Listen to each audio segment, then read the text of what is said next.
Let's see what's down the aisle. Here's Obi-Wan's saber. A bunch of Bishojo figures line the ceiling here. A ton of decals in our supply section. Figure art Zero in the back.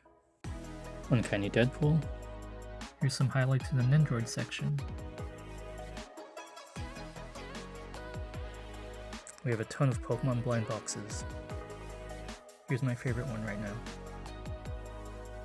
These Monster Hunter ones have been really popular lately. Same with the Hello Kitty MLB collab. And some EX markers for the builders. Thanks for watching.